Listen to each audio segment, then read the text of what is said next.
Hi students, আমি Dipanwita madam. নতুন সিলেবাসে 11 এর যে ওয়েদার ম্যাপ আছে, আমার হাতে একটা ওয়েদার ম্যাপ বা আবহাওয়া মানচিত্র, ভারতের আবহাওয়া মানচিত্র আছে। আজকে আমি তোমাদেরকে শেখাবো কিভাবে মানচিত্রটা তোমরা পাঠ করবে। এই আবহাওয়া মানচিত্রের মধ্যে সমচাপ রেখাগুলো টানা আছে, যেই অংশটাতে মেঘের পরিমাণ যতটা সেটা দেখানো আছে। আর এক একটা স্টেটের মধ্যে আমি স্টেট বাউন্ডারি, ইন্টারন্যাশনাল বাউন্ডারি সবগুলোই দেখাবো। এক একটা স্টেটের মধ্যে একটা গুরুত্বপূর্ণ জায়গা, সেখানে মিনিমাম এবং ম্যাক্সিমাম টেম্পারেচার দেওয়া আছে। এছাড়া বৃষ্টিপাতের পরিমাণ, তুষারপাতের পরিমাণ, মানে যদি কোথাও হয়ে থাকে বা তুষার, ঝড়, কুয়াশা, প্রত্যেকটা পরিমাপই দেখানো আছে। তো আজকে আমি ম্যাপটা তোমাদেরকে ক্লোজ করে দেখাবো। দেখো, weather map of India Monday, এখানে 24 নভেম্বর 2003, অর্থাৎ 2003 সালের নভেম্বর মাসের 24 তারিখে। নভেম্বর মাস মানে আমাদের পুজোর পরে পরে, তখন হালকা হালকা শীত। এই সময়ে বায়ুচাপ রেখার অবস্থান কীরকম থাকে বা বৃষ্টিপাত, টেম্পারেচার মানে উষ্ণতা কত কি থাকে, পুরো ব্যাপারটা দেখব। ভারতের ম্যাপটা আঁকা আছে 1 সেন্টিমিটার সমান 45.8 কিলোমিটার এই স্কেলে। এবারে আমরা ম্যাপটা পড়ার জন্য ম্যাপে এই যে নর্থ লাইন, এই নর্থ লাইনটা কিন্তু ম্যান্ডেটারি, তার মানে এটা ম্যাপের উত্তর দিক নির্দেশ করছে, ফলে ওইটা দেখে ঘাবড়ে যাওয়ার কিছু নেই। এখানে রেফারেন্সেস দেওয়া আছে ইন্টারন্যাশনাল বাউন্ডারি, যেখানে লাইন টেনে ডট, আবার লাইন টেনে ডট, ইন্টারন্যাশনাল বাউন্ডারি এটাই হয়ে থাকে। স্টেট বাউন্ডারি শুধু ড্যাশ ড্যাশ টানা আছে। আর দেখো, লাল কালিতে একটা অবলিক দিয়ে দুটো সংখ্যা আছে, সেখানে লেখা আছে maximum oblique minimum temperature in degree centigrade. আর লাইন একটা লম্বা টানা আছে, এটা আইসোবার বা সমচাপ রেখা মিলিবারে। এবার আমি যদি দেখাই ভারতের দক্ষিণ অংশ, এখানে লম্বা যে লাইনটা দেখতে পাচ্ছ, এখানে দেখো 1012 মিলিবার লেখা আছে। আর একটু উপরের দিকে গেলাম, এই যে লাইনটা আসছে 2014 মিলিবারের, একদম এই প্রান্ত পর্যন্ত গেছি। তারপরে দেখো আরেকটু উপরের অংশে 1016 মিলিবারের লাইন গেছে। তারপরে 1018 মিলিবারের লাইন গেছে, কিন্তু অনেক বেঁকে বেঁকে গেছে।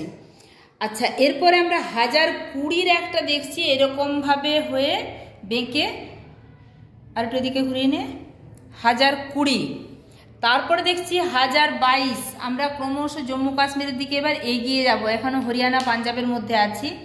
এই যে জম্মু কাশ্মীর 1024, 1028, 1032। আমরা জানি কি, আবার এখানে অর্থাৎ ভারতের উত্তর পূর্ব দিকটা যদি দেখি আমরা 1020 মিলিবার, 1022 মিলিবার। এবার একটা জিনিস বোঝার, যে ভারতের দক্ষিণ অংশের উষ্ণতা বেশি, ফলে এখানে নিম্নচাপ। আমরা জানি 1013.25 মিলিবারটা স্বাভাবিক, 1012, 1014, 1016, 20, 22 পর্যন্ত গেছে। এবং একদম উপরে যদি আমরা দেখি, জম্মু কাশ্মীরের পরে লেহ লাদাখ পর্যন্ত 1032, মানে চাপের পরিমাণটা কতটাই বাড়ছে, অর্থাৎ এটা উচ্চ চাপকে নির্দেশ করছে। তাহলে এক ঝলক দেখলেই তোমরা চাপ বলয়গুলো বুঝতে পেরে যাবে। এবার দেখো, আমি দু একটা জায়গা দেখিয়ে দিচ্ছি।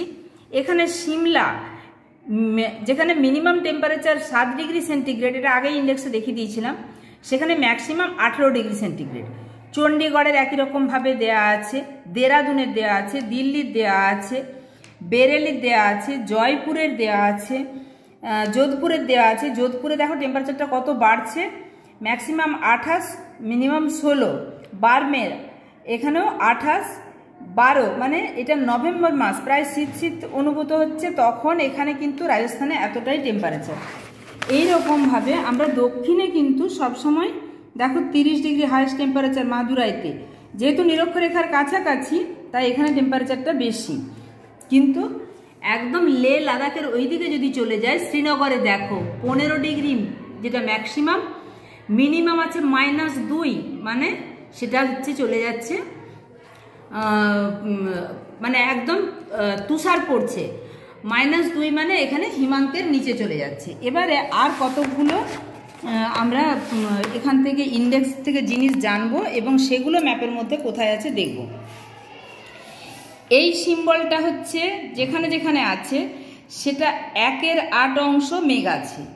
এই সিম্বলটা যেখানে আছে দেখো গোলের মধ্যে 4 ভাগের 1 ভাগ, 1/4 অংশ মেঘে ঢাকা। এই সিম্বলটা যেখানে আছে সেটা 8 ভাগের 3 ভাগ অংশ মেঘে ঢাকা। এই সিম্বলটা যেখানে আসছে সেখানে হাফ অংশ মেঘে ঢাকা। এই সিম্বলটা যেখানে আসছে সেখানে 8 ভাগের 5 ভাগ মেঘে ঢাকা। এই সিম্বলটা যেখানে আছে সেখানে 4 ভাগের 3 ভাগ মেঘে ঢাকা। এই সিম্বলটা যেখানে আছে 8 ভাগের 7 ভাগ মেঘে ঢাকা। এই সিম্বলটা যেই সমস্ত অঞ্চলগুলোতে আছে সেখানটা পুরোটাই মেঘাচ্ছন্ন এলাকা, অবস্কিওর, এই অঞ্চলগুলো মেঘহীন থাকে। এবার একটু আমি ম্যাপে দেখিয়ে নিই। দেখো নিরক্ষীয় অঞ্চল, এখানে ইন্ডিয়ান ওশানের উপরে একদম পুরোটাই মেঘে ঢাকা অংশ। আমরা যখনই আরেকটু উপরের দিকে যাচ্ছি, আমি যে সিম্বলগুলো দেখালাম সেই সিম্বলগুলো প্রত্যেকটাই আছে। দরকার হলে তোমরা যেটা ইন্ডেক্সে আছে সেখান থেকে স্ক্রিনশট নিয়ে নিবে। এটা কিন্তু পুরোটা জুড়েই করা আছে। এর মধ্যে এই অঞ্চলটা যেটা দেখাচ্ছি, এটা যেটা একটা লাইন আছে মাঝখানে, সেটা 8 ভাগের 7 ভাগ, মানে বৃষ্টিপাতের মেঘের পরিমাণ প্রায় নেই বললেই চলে। আর এই যে অংশটা এখানে দেখাচ্ছি হাফ পোর্শন মেঘে ঢাকা। এই যে এখানে 3/4 বা যেই পোর্শনগুলো হাফ আছে এই পোর্শনটা 4 ভাগের 3 ভাগ অংশ মেঘে ঢাকা। তাহলে আমি এখানে যেটা দেখালাম সেখান থেকে তোমরা ম্যাপের মধ্যে বলেও নিতে পারবে যে কোন স্টেট বা কোন অংশে মেঘের পরিমাণ কতটা। এরপরে এই যে চিহ্নগুলো আছে, এই চিহ্নটা যেখানে আছে হেজ, তার মানে সেখানটাতে কুয়াশা আছে।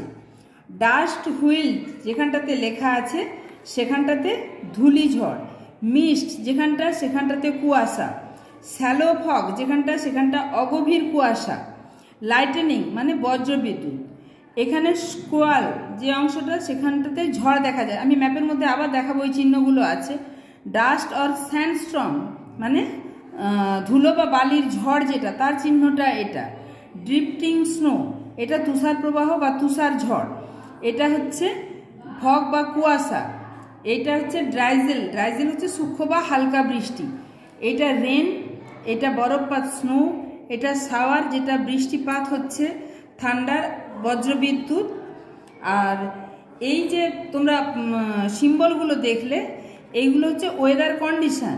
এটা হচ্ছে ক্লাউড বা মেঘের কন্ডিশন।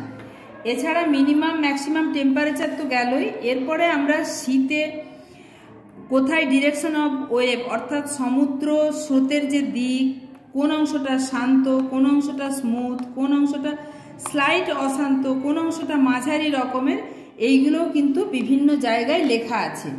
আচ্ছা, আমি দেখো ম্যাপের অংশগুলো জুড়ে যে সিম্বলগুলো দেখালাম এই সিম্বলগুলো কিন্তু এখানে আছে, ফলে এইখান থেকে তোমরা স্টাডি করতে পারবে।